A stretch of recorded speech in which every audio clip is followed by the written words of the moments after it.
तो किसी ने कहा कि अगर ऐसे पत्थर डालते रहेंगे तो एक समय ऐसा आएगा कि समुद्र में पत्थर ही पत्थर जुड़ेंगे नहीं तो पुल कैसे बंधेगा। लेकिन हनुमान जी महाराज वहां विराजमान थे। हनुमान जी ज्ञानी नामाग्रगण्यम है, श्री हनुमान जी महाराज बुद्धिमताम वरिष्ठम है। हनुमान जी बोले एक उपाय है, पत्थर जुड़ जाएंगे, ज्वाइंट लग जाएगा, कनेक्शन हो जाएगा। बोले कैसे? बोले एक पत्थर पर लिखो रा, एक पर लिखो माँ, रा और माँ अलग अलग पत्थर पर लिखो, दोनों अपने आप जुड़ जाएंगे। उन्हीं राम जी की कथा जोड़ने का काम करती है। वही श्री रामचरितमानस इस पावन धरा पर हम आप आज से श्रवण करेंगे। तो जीवन में अच्छा एक बात और, राम कथा से जोड़ना सही है पर जीवन में और कुछ जोड़ना खतरनाक है। धन संपत्ति जोड़ना खतरनाक है, जितना जोड़ोगे उतना मन विचलित होगा। बोलो सीताराम। आपने मूर्तिकार देखा? पत्थर की मूर्ति बनाने वाला, भैया पत्थर की मूर्ति बनाने वाला पत्थर जोड़ता नहीं है, तोड़ता है, तभी सुंदर मूर्ति निकलती है। उसी प्रकार जीवन को भी सुंदर बनाना है तो जोड़ो मत, जोड़ो केवल राम को, बाकी तोड़ो सबको। बोले महाराज सबको? बोले काम को, तृष्णा को, लोभ को, ईर्षा को, द्वेष को तोड़ो, राम को जोड़ो तो आपका जीवन भी सुंदर हो जाएगा। तो राम जी की कथा जोड़ना सिखाती है। एक और बात, अच्छी बात याद आ गई। देखो राम जी की कितनी महिमा है, हनुमान जी की कितनी कृपा। कहा ये दासानुदास, ना हम पढ़े न लिखे न स्कूले गए, लेकिन ये नौगांव नगर की वात्सल्यता है। वात्सल्य से लसित होकर के आप सबने इस गद्दी पर बैठाया। तो राम जी की कितनी कृपा है कि वो टूटी फूटी अपनी कथा कहवा करके आपको जोड़े बैठा रहे हैं।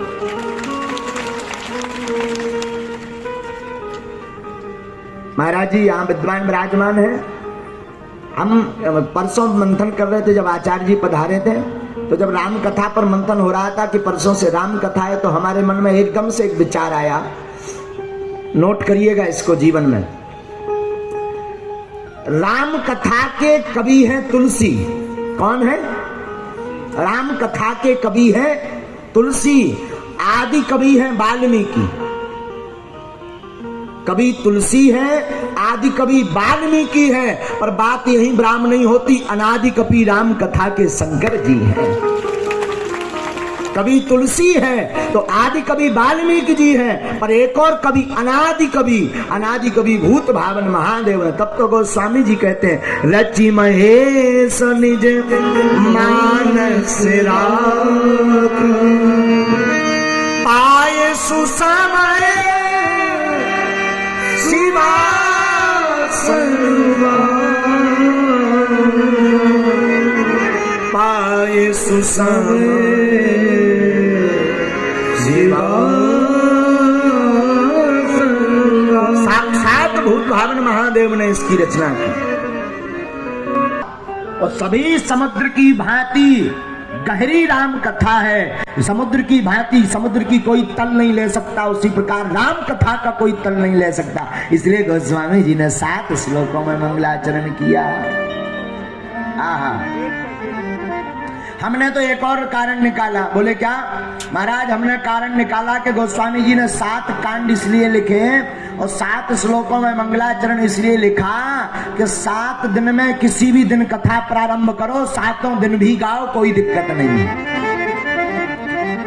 इसलिए 7 श्लोक है। अथवा सुनिए, गोस्वामी जी ने 7 श्लोकों में इसलिए मंगलाचरण किया कि 7 स्वर होते हैं, 7 स्वरों में किसी भी स्वर में चौपाइयां गाओ, कोई दिक्कत नहीं। हम लोग गाते ना कई लोग, मंगल भवन मंगल हारी, मंगल भवन मंगल हारी, उमा सहित जय जपत पुरारी, उमा सहित जय जपत पुरारी। इसमें नहीं गाना तो राग बदल दो। मंगल भवन मंगल हारी, मंगल भवन अमंगल हारी दशरथ अजिर बिहारी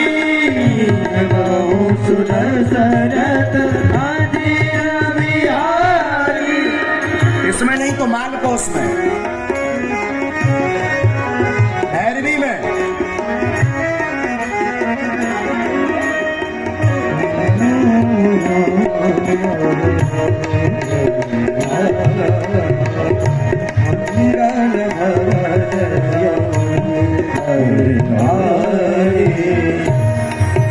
भोपाली राग में गाओ। मंगल भवन मंगल हारी सुदशरथ अजिर बिहारी। आप भोपाली राग में भी नहीं गा सकते तो आप जो है फिर पहाड़ी राग में गाओ।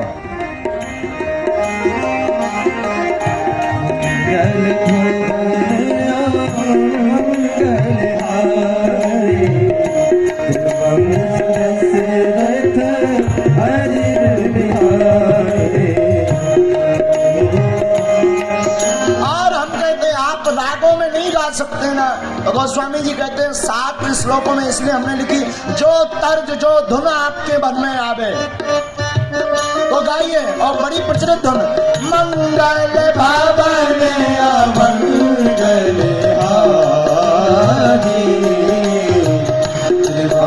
सुदशरथ अजिर बिहारी। मंगल भवन अमंगल हारी सुदशरथ बिहारी। और अगर आपका भाव है कि नहीं तो आप बदल सकते हो। गोस्वामी जी कहते और भी कोई धुन लगे। मंगल भवन अमंगल हारी सुदशरथ अजिर बिहारी। मंगल भवन अमंगल हारी सुदशरथ अजिर बिहारी। बाबा इसलिए गोस्वामी जी 7 श्लोकों में दिव्य मंगलाचरण करते हैं। एक और कारण 7 कांड लिखने का 7 श्लोकों में मंगलाचरण करने का एक और कारण है। राशियां होती हैं 12। कितनी होती? 12। 12 राशियों में जो 7वीं राशि है वो है राम जी की। कौन सी है? तुला। तुला राशि राम जी की है, वो 7वीं राशि है। इसलिए गोस्वामी जी ने 7 श्लोकों में मंगलाचरण लिखा।